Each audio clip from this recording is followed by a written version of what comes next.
Hello, you dear one. You've had a long day, haven't you? Tonight, imagine you're walking through a quiet European town. Cobblestone streets glistening after a soft rain, warm light spilling from small windows, and somewhere in the distance, a clock gently chimes, as if the night itself is telling you you can finally let go now. Close your eyes and picture a little lamp on a wooden table, a book opening slowly, pages breathing like wings. This is the world of Andersen, where even the smallest things have feelings, where a match can hold a whole universe, where a tin soldier can love with a heart that never trembles, where a swan can be born from loneliness. Each story tonight is like a blanket, soft, old, and kind, not loud, not rushed, just steady, gentle, and relaxed. If you only want one short story to lull you to sleep, stay right here. I'll tell it very slowly, but if you'd like to drift deeper, with longer, fuller tales to carry you all the way through the night, turn on the full Andersen Fairytales playlist now. The town will stay quiet, the lamplight will keep glowing, and the stories will keep walking beside you until you disappear into sleep. Now, take a slow breath in and listen to our Andersen fairy tale for tonight. The Little Mermaid. Far out in the ocean, where the water is as blue as the prettiest cornflower and as clear as crystal, it is very, very deep. So deep indeed that no cable could fathom it. Many church steeples, piled one upon another, would not reach from the ground beneath to the surface of the water above. There dwell the Sea King and his subjects.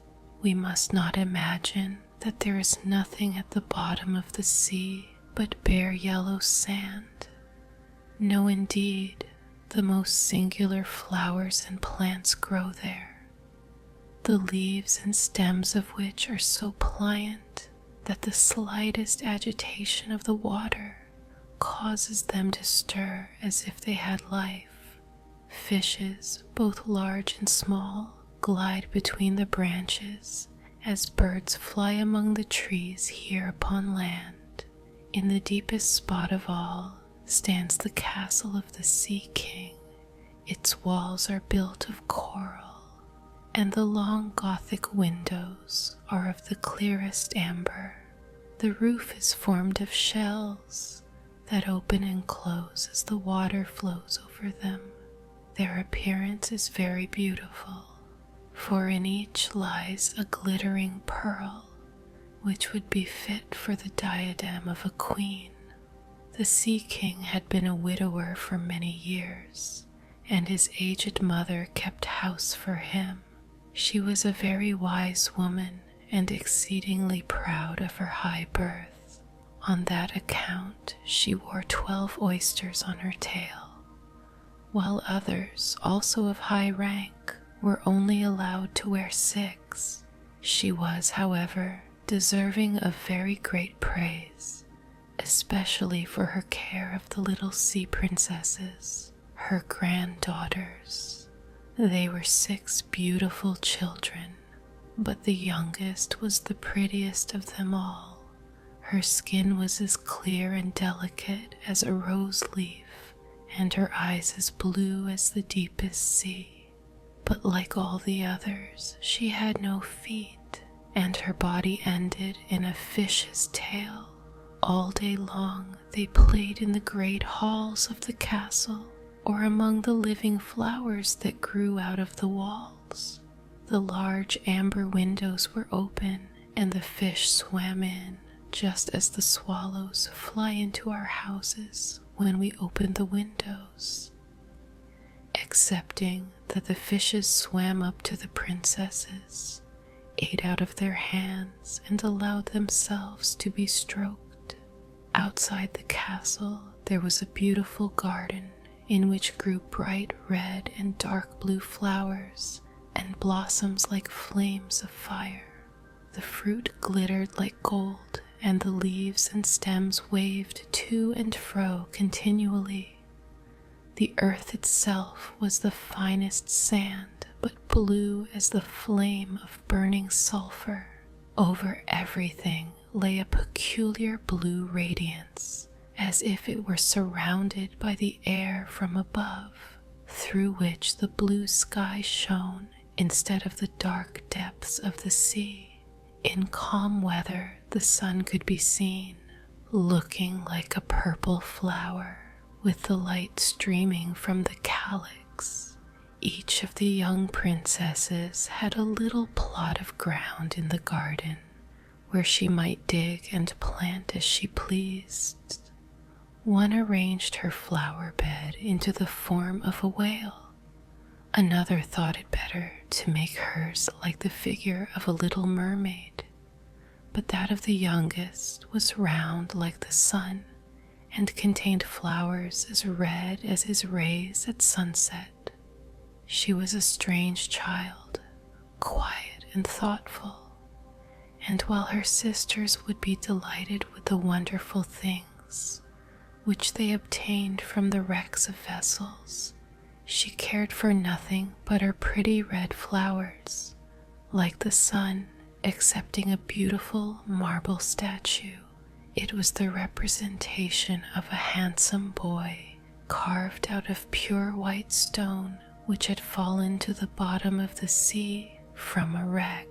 She planted by the statue a rose-colored weeping willow. It grew splendidly, and very soon hung its fresh branches over the statue, almost down to the blue sands.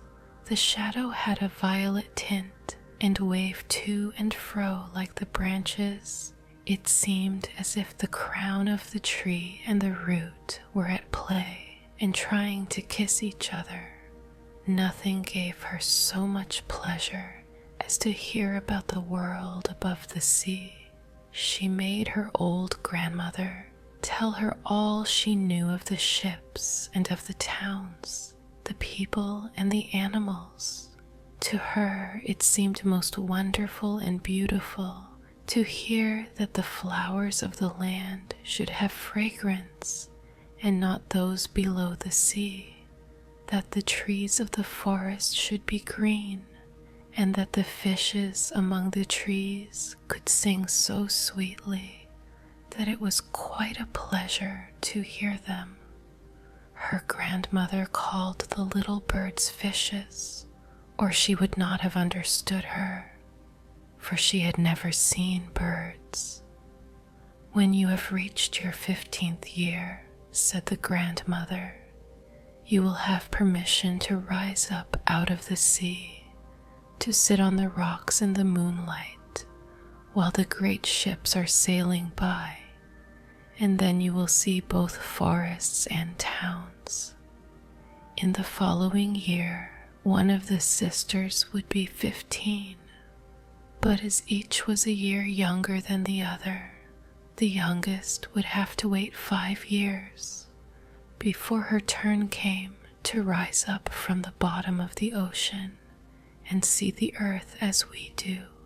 However, each promised to tell the others what she saw on her first visit and what she thought the most beautiful, for their grandmother could not tell them enough. There were so many things on which they wanted information. None of them longed so much for her turn to come as the youngest, she who had the longest time to wait and who was so quiet and thoughtful. Many nights she stood by the open window, looking up through the dark blue water, and watching the fish as they splashed about with their fins and tails. She could see the moon and stars shining faintly, but through the water they looked larger than they do to our eyes. When something like a black cloud passed between her and them, she knew that it was either a whale swimming over her head or a ship full of human beings who never imagined that a pretty little mermaid was standing beneath them, holding out her white hands towards the keel of their ship. As soon as the eldest was 15, she was allowed to rise to the surface of the ocean. When she came back, she had hundreds of things to talk about, but the most beautiful, she said, was to lie in the moonlight on a sandbank in the quiet sea near the coast, and to gaze on a large town nearby where the lights were twinkling like hundreds of stars, to listen to the sounds of the music, the noise of carriages, and the voices of human beings, and then to hear the merry bells peal out from the church steeples. And because she could not go near to all those wonderful things, she longed for them more than ever. Oh, did not the youngest sister listen eagerly to all these descriptions? When she stood at the open window, looking up through the dark blue water, she thought of the great city with all its bustle and noise, and even fancied she could hear the sound of the church bells down in the depths of the sea. In another year, the second sister received permission to rise to the surface of the water and to swim about where she pleased. She rose just as the sun was setting, and this, she said, was the most beautiful sight of all. The whole sky looked like gold, while violet and rose-colored clouds, which she could not describe, floated over her, and still more rapidly than the clouds flew a large flock of wild swans towards the setting sun, looking like a long white veil across the sea.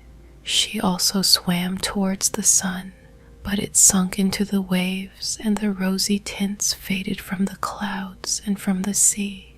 The third sister's turn followed.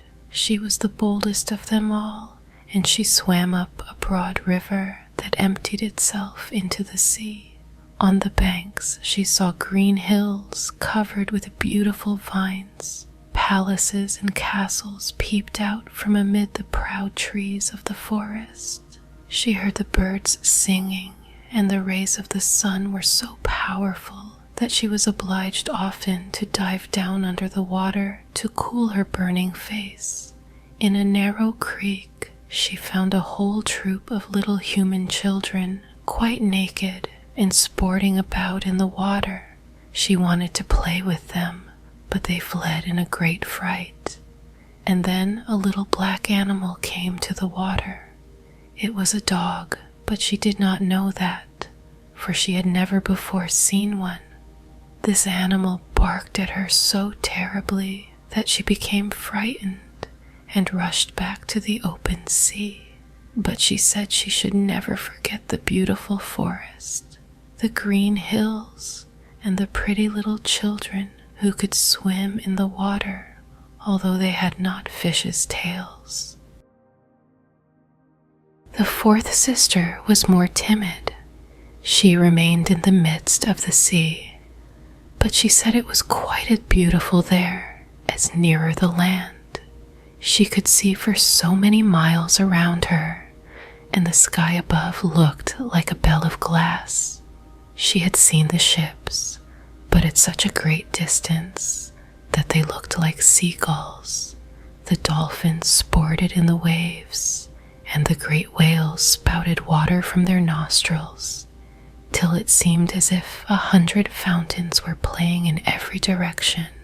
The fifth sister's birthday occurred in the winter, so when her turn came, she saw what the others had not seen the first time they went up. The sea looked quite green and large icebergs were floating about, each like a pearl, she said, but larger and loftier than the churches built by men. They were of the most singular shapes and glittered like diamonds. She had seated herself upon one of the largest and let the wind play with her long hair, and she remarked that all the ships sailed by rapidly and steered as far away as they could from the iceberg, as if they were afraid of it.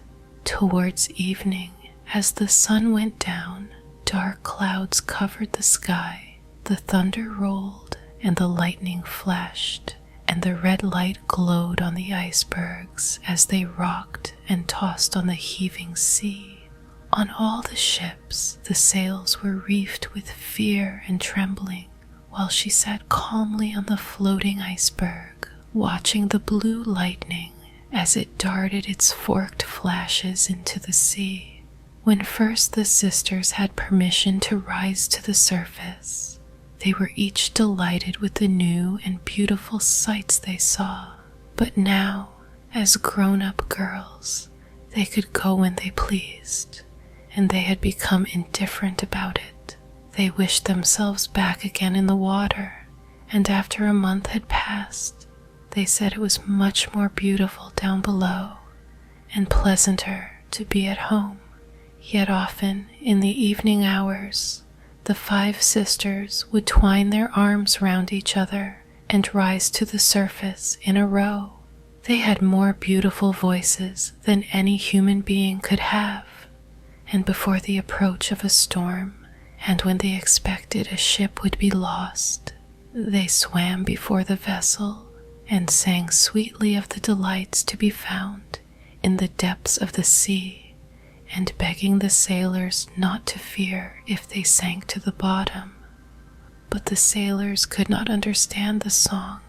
They took it for the howling of the storm, and these things were never to be beautiful for them, for if the ship sank, the men were drowned, and their dead bodies alone reached the palace of the Sea King. When the sisters rose, arm in arm, through the water in this way, their youngest sister would stand quite alone, looking after them, ready to cry, only that the mermaids have no tears, and therefore they suffer more. "Oh, were I but 15 years old," said she, "I know that I shall love the world up there, and all the people who live in it." At last she reached her 15th year. "Well, now you are grown up," said the old dowager, her grandmother, "so you must let me adorn you like your other sisters." And she placed a wreath of white lilies in her hair, and every flower leaf was half a pearl. Then the old lady ordered 8 great oysters to attach themselves to the tail of the princess to show her high rank. "But they hurt me so," said the little mermaid. "Pride must suffer pain," replied the old lady. Oh, how gladly she would have shaken off all this grandeur and laid aside the heavy wreath. The red flowers in her own garden would have suited her much better, but she could not help herself. So she said, "Farewell," and rose as lightly as a bubble to the surface of the water. The sun had just set as she raised her head above the waves, but the clouds were tinted with crimson and gold, and through the glimmering twilight beamed the evening star in all its beauty. The sea was calm and the air mild and fresh. A large ship with 3 masts lay becalmed on the water with only 1 sail set, for not a breeze stiffed, and the sailors sat idle on deck or amongst the rigging. There was music and song on board, and as darkness came on, 100 colored lanterns were lighted. As if the flags of all nations waved in the air, the little mermaid swam close to the cabin windows, and now and then, as the waves lifted her up, she could look in through clear glass window panes and see a number of well-dressed people within. Among them was a young prince, the most beautiful of all, with large black eyes. He was 16 years of age, and his birthday was being kept with much rejoicing. The sailors were dancing on deck, but when the prince came out of the cabin, more than 100 rockets rose in the air, making it as bright as day. The little mermaid was so startled that she dived underwater, and when she again stretched out her head, it appeared as if all the stars of heaven were falling around her. She had never seen such fireworks before. Great suns spurted fire about, splendid fireflies flew into the blue air, and everything was reflected in the clear, calm sea beneath. The ship itself was so brightly illuminated that all the people and even the smallest rope could be distinctly and plainly seen, and how handsome the young prince looked as he pressed the hands of all present and smiled at them, while the music resounded through the clear night air. It was very late, yet the little mermaid could not take her eyes from the ship or from the beautiful prince. The colored lanterns had been extinguished, no more rockets rose in the air, and the cannon had ceased firing, but the sea became restless, and a moaning, grumbling sound could be heard beneath the waves. Still the little mermaid remained by the cabin window, rocking up and down on the water, which enabled her to look in. After a while, the sails were quickly unfurled, and the noble ship continued her passage. But soon the waves rose higher, heavy clouds darkened the sky, and lightning appeared in the distance. A dreadful storm was approaching. Once more the sails were reefed, and the great ship pursued her flying course over the raging sea. The waves rose mountains high, as if they would have overtopped the mast, but the ship dived like a swan between them, and then rose again on their lofty foaming crests. To the little mermaid this appeared pleasant sport, not so to the sailors. At length the ship groaned and creaked. The thick planks gave way under the lashing of the sea as it broke over the deck. The mainmast snapped asunder like a reed. The ship lay over on her side, and the water rushed in. The little mermaid now perceived that the crew were in danger. Even she herself was obliged to be careful to avoid the beams and planks of the wreck, which lay scattered on the water. At one moment it was so pitch dark that she could not see a single object, but a flash of lightning revealed the whole scene. She could see everyone who had been on board, excepting the prince. When the ship parted, she had seen him sink into the deep waves, and she was glad, for she thought he would now be with her. And then she remembered that human beings could not live in the water, so that when he got down to her father's palace, he would be quite dead. But he must not die. So she swam about among the beams and planks which strewed the surface of the sea, forgetting that they could crush her to pieces. Then she dived deeply under the dark waters, rising and falling with the waves, till at length she managed to reach the young prince, who was fast losing the power of swimming in that stormy sea. His limbs were failing him, his beautiful eyes were closed, and he would have died had not the little mermaid come to his assistance. She held his head above the water and let the waves drift them where they would. In the morning the storm had ceased, but of the ship not a single fragment could be seen.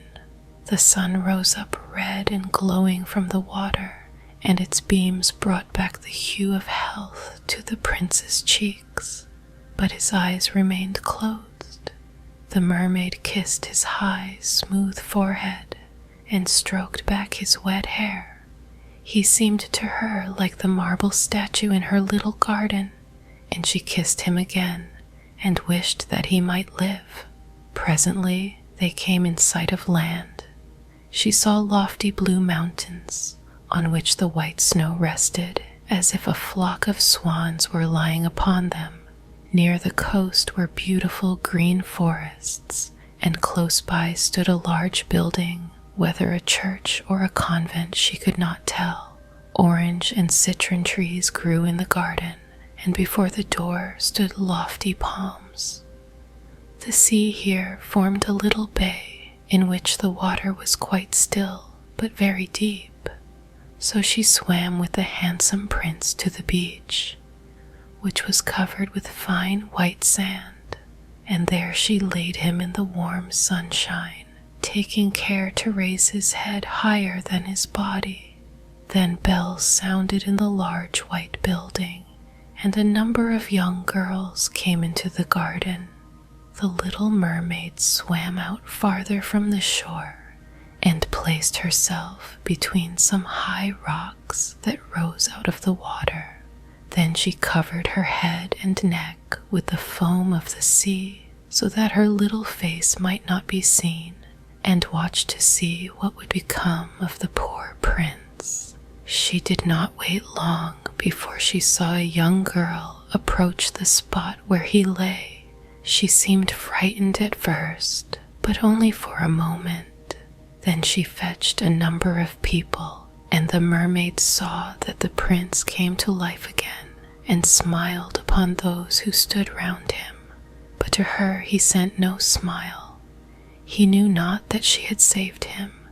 This made her very unhappy, and when he was led away into the great building, she dived down sorrowfully into the water and returned to her father's castle. She had always been silent and thoughtful, and now she was more so than ever. Her sisters asked her what she had seen during her first visit to the surface of the water, but she would tell them nothing. Many an evening and morning did she rise to the place where she had left the prince. She saw the fruits in the garden ripen till they were gathered, the snow on the tops of the mountains melt away. But she never saw the prince, and therefore she returned home, always more sorrowful than before. It was her only comfort to sit in her own little garden and fling her arm round the beautiful marble statue, which was like the prince. But she gave up tending her flowers, and they grew in wild confusion over the paths, twining their long leaves and stems round the branches of the trees, so that the whole place became dark and gloomy. At length she could bear it no longer, and told one of her sisters all about it. Then the others heard the secret, and very soon it became known to two mermaids, whose intimate friend happened to know who the prince was. She had also seen the festival on board ship, and she told them where the prince came from, and where his palace stood. "Come, little sister," said the other princesses. Then they entwined their arms and rose up in a long row to the surface of the water, close by the spot where they knew the prince's palace stood. It was built of bright yellow shining stone with long flights of marble steps, one of which reached quite down to the sea. Splendid gilded cupolas rose over the roof, and between the pillars that surrounded the whole building stood lifelike statues of marble. Through the clear crystal of the lofty windows could be seen noble rooms with costly silk curtains and hangings of tapestry, while the walls were covered with beautiful paintings which were a pleasure to look at. In the center of the largest saloon, a fountain threw its sparkling jets high up into the glass cupola of the ceiling, through which the sun shone down upon the water and upon the beautiful plants growing round the basin of the fountain. Now that she knew where he lived, she spent many an evening and many a night on the water near the palace. She would swim much nearer the shore than any of the others ventured to do. Indeed, once she went quite up the narrow channel under the marble balcony which threw a broad shadow on the water. Here she would sit and watch the young prince, who thought himself quite alone in the bright moonlight. She saw him many times of an evening, sailing in a pleasant boat, with music playing and flags waving. She peeped out from among the green rushes, and if the wind caught her long silvery white veil, those who saw it believed it to be a swan spreading out its wings. On many a night, too, when the fishermen with their torches were out at sea, she heard them relate so many good things about the doings of the young prince that she was glad she had saved his life when he had been tossed about half dead on the waves. And she remembered that his head had rested on her bosom, and how heartily she had kissed him. But he knew nothing of all this, and could not even dream of her. She grew more and more fond of human beings, and wished more and more to be able to wander about with those whose world seemed to be so much larger than her own. They could fly over the sea in ships, and mount the high hills, which were far above the clouds, and the lands they possessed, their woods and their fields, stretched far away, beyond the reach of her sight. There was so much that she wished to know, and her sisters were unable to answer all her questions. Then she applied to her old grandmother, who knew all about the upper world, which she very rightly called the lands above the sea. If human beings are not drowned, asked the little mermaid, can they live forever? Do they never die as we do here in the sea? Yes, replied the old lady, they must also die, and their term of life is even shorter than ours. We sometimes live to 300 years, but when we cease to exist here, we only become the foam on the surface of the water, and we have not even a grave down here of those we love. We have not immortal souls, we shall never live again. But, like the green seaweed, when once it has been cut off, we can never flourish more. Human beings, on the contrary, have a soul which lives forever, lives after the body has been turned to dust. It rises up through the clear, pure air, beyond the glittering stars. As we rise out of the water and behold all the land of the earth, so do they rise to unknown and glorious regions which we shall never see. Why have not we an immortal soul? Asked the little mermaid mournfully. I would give gladly all the hundreds of years that I have to live, to be a human being only for one day, and to have the hope of knowing the happiness of that glorious world above the stars. You must not think of that, said the old woman. We feel ourselves to be much happier and much better off than human beings. So I shall die, said the little mermaid, and as the foam of the sea I shall be driven about, never again to hear the music of the waves, or to see the pretty flowers, nor the red sun. Is there anything I can do to win an immortal soul?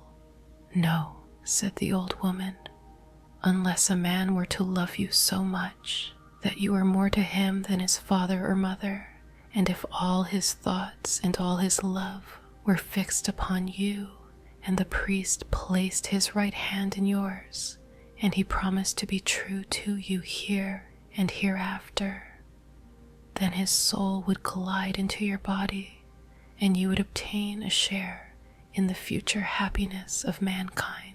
He would give a soul to you and retain his own as well. But this can never happen. Your fish's tail, which amongst us is considered so beautiful, is thought on earth to be quite ugly. They do not know any better, and they think it necessary to have 2 stout props, which they call legs, in order to be handsome. Then the little mermaid sighed and looked sorrowfully at her fish's tail. "Let us be happy," said the old lady, "and dart and spring about during the 300 years that we have to live, which is really quite long enough.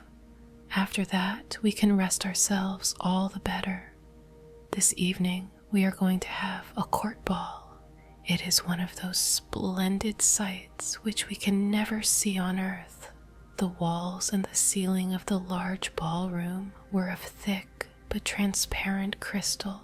May hundreds of colossal shells, some of a deep red, others of a grass green, stood on each side in rows, with blue fire in them, which lighted up the whole saloon and shone through the walls, so that the sea was also illuminated. Innumerable fishes, great and small, swam past the crystal walls. On some of them, the scales glowed with a purple brilliancy, and on others, they shone like silver and gold. Through the halls flowed a broad stream, and in it danced the mermen and the mermaids, to the music of their own sweet singing. No one on earth has such a lovely voice as theirs. The little mermaid sang more sweetly than them all. The whole court applauded her with hands and tails, and for a moment her heart felt quite gay, for she knew she had the loveliest voice of any on earth or in the sea. But she soon thought again of the world above her, for she could not forget the charming prince, nor her sorrow that she had not an immortal soul like his. Therefore she crept away silently out of her father's palace, and while everything within was gladness and song, she sat in her own little garden, sorrowful and alone. Then she heard the bugle sounding through the water and thought, "He is certainly sailing above, he on whom my wishes depend, and in whose hands I should like to place the happiness of my life. I will venture all for him and to win an immortal soul. While my sisters are dancing in my father's palace, I will go to the sea witch, of whom I have always been so much afraid, but she can give me counsel and help." And then the little mermaid went out from her garden and took the road to the foaming whirlpools, behind which the sorceress lived. She had never been that way before. Neither flowers nor grass grew there. Nothing but bare, gray, sandy ground stretched out to the whirlpool, where the water, like foaming mill wheels, whirled around everything that it seized and cast it into the fathomless deep. Through the midst of these crushing whirlpools, the little mermaid was obliged to pass to reach the dominions of the sea witch, and also, for a long distance, the only road lay right across a quantity of warm, bubbling mire, called by the witch her turf moor. Beyond this stood her house in the center of a strange forest, in which all the trees and flowers were polypi, half animals and half plants. They looked like serpents with 100 heads growing out of the ground. The branches were long, slimy arms, with fingers like flexible worms, moving limb after limb from the root to the top. All that could be reached in the sea they seized upon and held fast, so that it never escaped from their clutches. The little mermaid was so alarmed at what she saw that she stood still, and her heart beat with fear, and she was very nearly turning back. But she thought of the prince and of the human soul for which she longed, and her courage returned. She fastened her long, flowing hair round her head so that the polypi might not seize hold of it. She laid her hands together across her bosom, and then she darted forward as a fish shoots through the water, between the supple arms and fingers of the ugly polypi. which were stretched out on each side of her. Something it had seized with its numerous little arms as if they were iron bands, the white skeletons of human beings who had perished at sea and had sunk down into the deep waters, skeletons of land animals, oars, rudders, and chests of ships were lying tightly grasped by their clinging arms. Even a little mermaid whom they had caught and strangled. And this seemed the most shocking of all to the little princess. She now came to a space of marshy ground in the wood where large fat water snakes were rolling in the mire and showing their ugly drab-colored bodies. In the midst of this spot stood a house built with the bones of shipwrecked human beings. There sat the sea witch, allowing a toad to eat from her mouth, just as people sometimes feed a canary with a piece of sugar. She called the ugly water snakes her little chickens and allowed them to crawl all over her bosom. "I know what you want," said the sea witch. "It is very stupid of you, but you shall have your way, and it will bring you to sorrow, my pretty princess.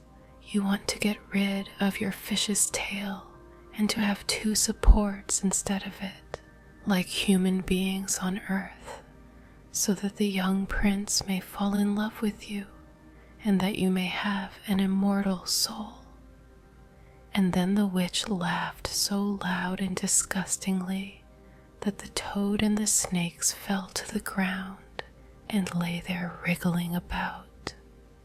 "You are but just in time," said the witch, "for after sunrise tomorrow I should not be able to help you till the end of another year.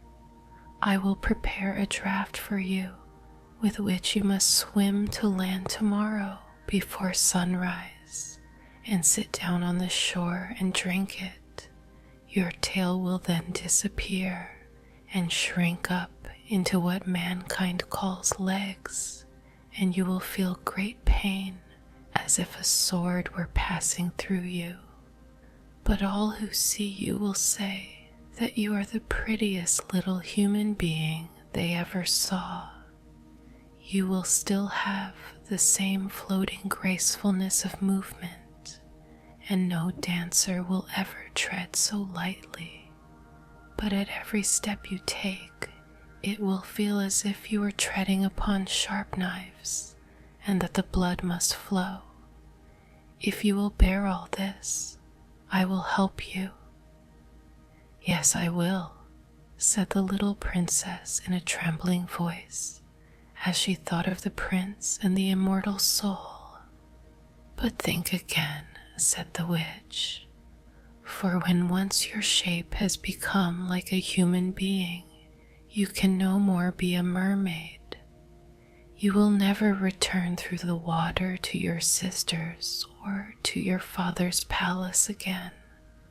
And if you do not win the love of the prince, so that he is willing to forget his father and mother for your sake, and to love you with his whole soul, and allow the priest to join your hands, that you may be man and wife, then you will never have an immortal soul. The first morning after he marries another, your heart will break, and you will become foam on the crest of the waves." "I will do it," said the little mermaid, and she became pale as death. "But I must be paid also," said the witch, "and it is not a trifle that I ask. You have the sweetest voice of any who dwell here in the depths of the sea, and you believe that you will be able to charm the prince with it also. But this voice you must give to me. The best thing you possess will I have for the price of my draught.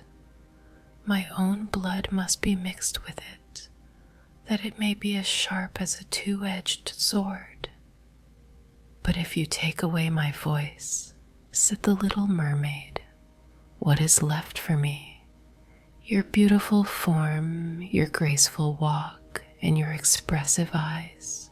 Surely with these you can enchain a man's heart. Well, have you lost your courage? Put out your little tongue that I may cut it off as my payment. Then you shall have the powerful draught. It shall be, said the little mermaid. Then the witch placed her cauldron on the fire to prepare the magic draught. Cleanliness is a good thing, said she, scouring the vessel with snakes, which she had tied together in a large knot.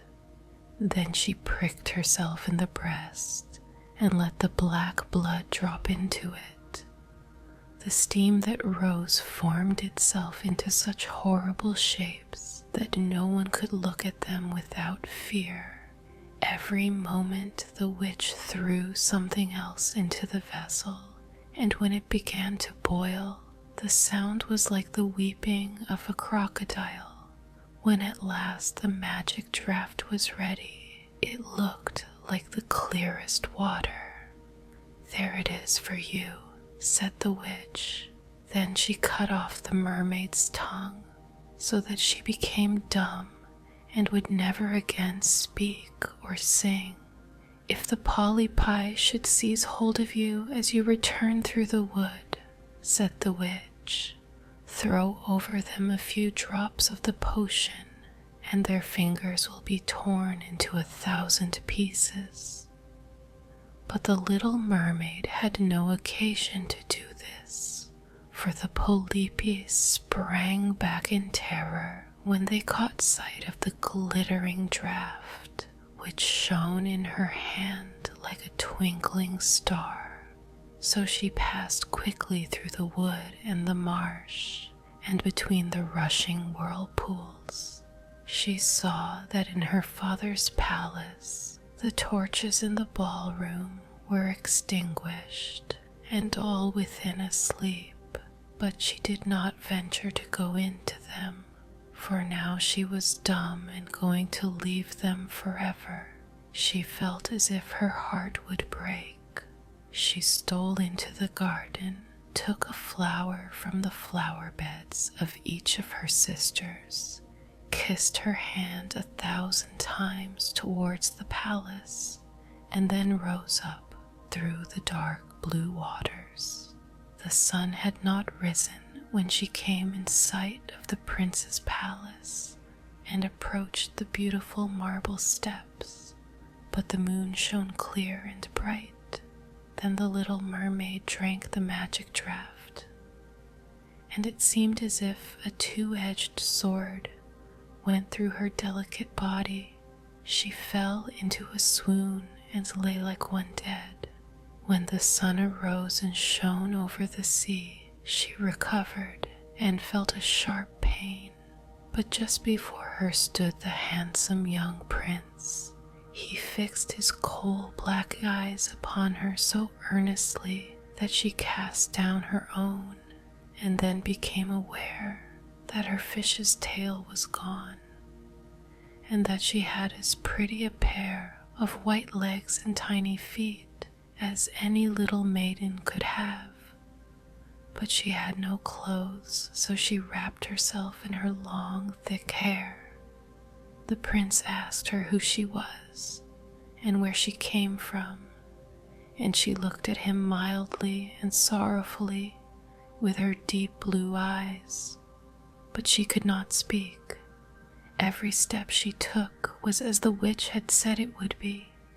She felt as if treading upon the points of needles or sharp knives, but she bore it willingly and stepped as lightly by the prince's side as a soap bubble, so that he and all who saw her wondered at her graceful swaying movements.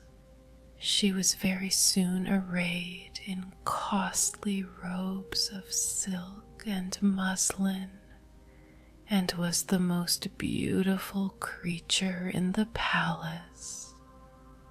But she was dumb and could neither speak nor sing. Beautiful female slaves dressed in silk and gold stepped forward and sang before the prince and his royal parents. One sang better than all the others, and the prince clapped his hands and smiled at her. This was great sorrow to the little mermaid. She knew how much more sweetly she herself could sing once, and she thought, oh, if he could only know that. I have given away my voice forever to be with him. The slaves next performed some pretty fairy-like dances to the sound of beautiful music. Then the little mermaid raised her lovely white arms, stood on the tips of her toes, and glided over the floor and danced as no one yet had been able to dance. At each moment her beauty became more revealed, and her expressive eyes appealed more directly to the heart than the songs of the slaves.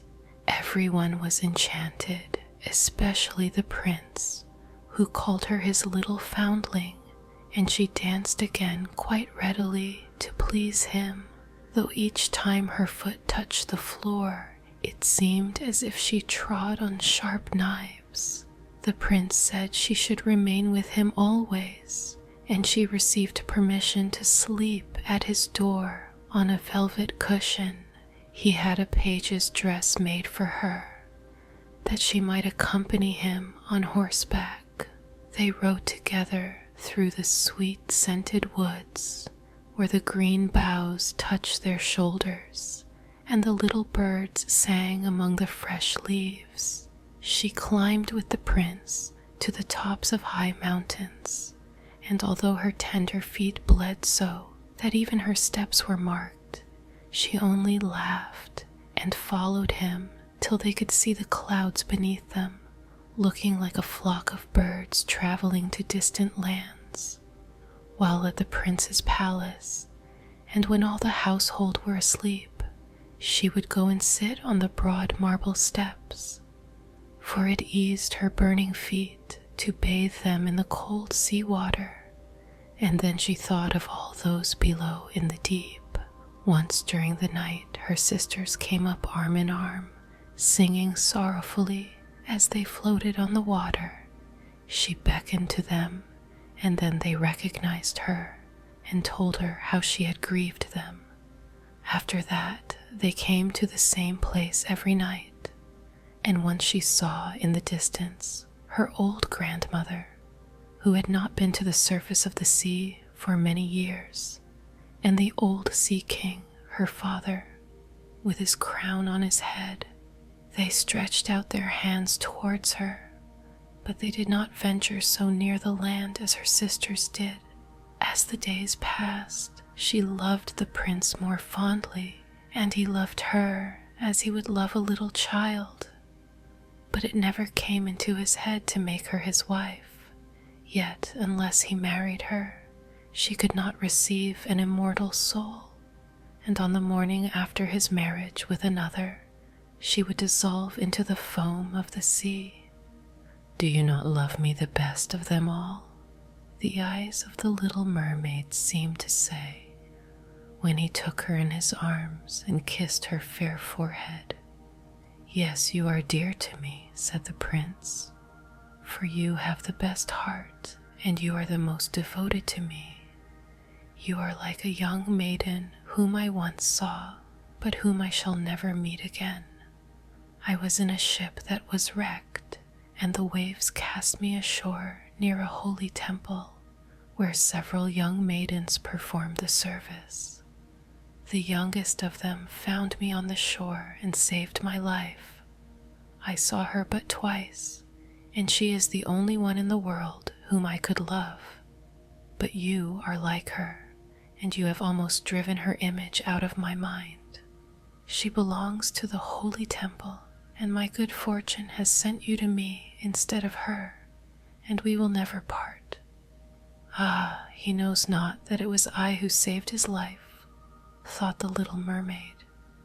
I carried him over the sea to the wood where the temple stands. I sat beneath the foam and watched till the human beings came to help him. I saw the pretty maiden that he loves better than he loves me." And the mermaid sighed deeply, but she could not shed tears. "He says the maiden belongs to the holy temple, therefore she will never return to the world. They will meet no more, while I am by his side and see him every day. I will take care of him and love him and give up my life for his sake." Very soon it was said that the prince must marry, and that the beautiful daughter of a neighboring king would be his wife, for a fine ship was being fitted out. Although the prince gave out that he merely intended to pay a visit to the king, it was generally supposed that he really went to see his daughter. A great company were to go with him. The little mermaid smiled and shook her head. She knew the prince's thoughts better than any of the others. "I must travel," he had said to her. "I must see this beautiful princess. My parents desire it, but they will not oblige me to bring her home as my bride. I cannot love her. She is not like the beautiful maiden in the temple whom you resemble. If I were forced to choose a bride, I would rather choose you, my dumb foundling with those expressive eyes."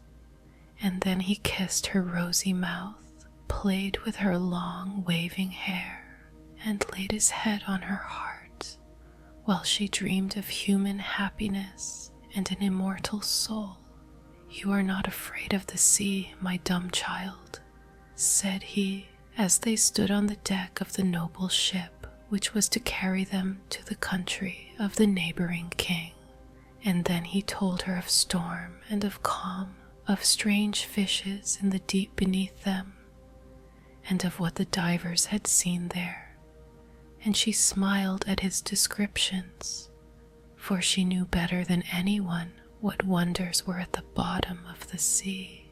In the moonlight, when all on board were asleep, excepting the man at the helm who was steering, she sat on the deck, gazing down through the clear water. She thought she could distinguish her father's castle, and upon it her aged grandmother, with the silver crown on her head, looking through the rushing tide at the keel of the vessel. Then her sisters came up on the waves and gazed at her mournfully, wringing their white hands. She beckoned to them and smiled, and wanted to tell them how happy and well off she was. But the cabin boy approached, and when her sisters dived down, he thought it was only the foam of the sea which he saw. The next morning, the ship sailed into the harbor of a beautiful town belonging to the king whom the prince was going to visit. The church bells were ringing, and from the high towers sounded a flourish of trumpets, and soldiers with flying colors and glittering bayonets lined the rocks through which they passed. Every day was a festival. Balls and entertainments followed one another. But the princess had not yet appeared. People said that she was being brought up and educated in a religious house where she was learning every royal virtue. At last she came. Then the little mermaid, who was very anxious to see whether she was really beautiful, was obliged to acknowledge that she had never seen a more perfect vision of beauty. Her skin was delicately fair, and beneath her long dark eyelashes, her laughing blue eyes shone with truth and purity. "It was you," said the prince, "who saved my life when I lay dead on the beach." And he folded his blushing bride in his arms. "Oh, I am too happy," said he to the little mermaid. "My fondest hopes are all fulfilled. You will rejoice at my happiness, for your devotion to me is great and sincere." The little mermaid kissed his hand and felt as if her heart were already broken. His wedding morning would bring death to her, and she would change into the foam of the sea. All the church bells rung, and the heralds rode about the town proclaiming the betrothal. Perfumed oil was burning in costly silver lamps on every altar. The priests waved the censers, while the bride and bridegroom joined their hands and received the blessing of the bishop.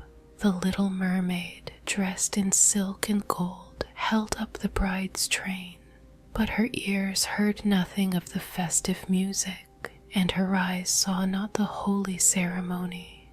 She thought of the night of death, which was coming to her, and of all she had lost in the world. On the same evening, the bride and bridegroom went on board ship. Cannons were roaring, flags waving, and in the center of the ship, a costly tent of purple and gold had been erected. It contained elegant couches for the reception of the bridal pair during the night. The ship, with swelling sails and a favorable wind, glided away smoothly and lightly over the calm sea. When it grew dark, a number of colored lamps were lit, and the sailors danced merrily on the deck. The little mermaid could not help thinking of her first rising out of the sea, when she had seen similar festivities and joys, and she joined in the dance, poised herself in the air as a swallow when he pursues his prey, and all present cheered her with wonder. She had never danced so elegantly before. Her tender feet felt as if cut with sharp knives, but she cared not for it. A sharper pang had pierced through her heart. She knew this was the last evening she should ever see the prince, for whom she had forsaken her kindred and her home. She had given up her beautiful voice and suffered unheard of pain, daily for him, while he knew nothing of it.